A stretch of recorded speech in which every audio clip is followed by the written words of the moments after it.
আলাইকুম রহমতুল্লাহ বরকাত। আলহামদুলিল্লাহ, সকলে ভালো আছো। আমার আল্লাহ সকলকে ভালো রেখেছে, সকলকে ভালো রাখুক, এই দোয়াই চাই। আলহামদুলিল্লাহ, এপ্রিলের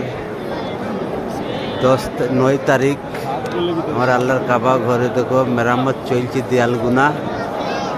এপ্রিলের 18 তারিখে মাশাআল্লাহ আমার আল্লাহ নবীর দেশে ফার্স্ট ফ্লাইট আসছি। আমার আল্লাহ ডাকছি, আমার আল্লাহ সকলকে ডাকুক, এই আশা চাই। আর পৃথিবীর সকলকে আল্লাহ ভালো রাখুক, সকলের আশা স্বপ্ন পূরণ করুক। এই দুনিয়ায় যারা, এই পৃথিবীর সকলকে ভালো রাখুক। পৃথিবী ছেড়ে যারা চলে গেছে কবর দুনিয়া, আল্লাহ তাদের কবরটা জান্নাতুল বাকি বানিয়ে দেখ, এই দোয়াই চাই। আল্লাহ সকলের আশা স্বপ্ন, সকলকে মৃত্যুর আগে আল্লাহ তোমার কাবা ঘর, তোমার মোহাম্মদ রসুল্লাহ সাল্লাহ সাল্লামের রওজা মোবারক দেখার তৌফিক দান করুন আল্লাহ। আল্লাহ এই দোয়াই চাই।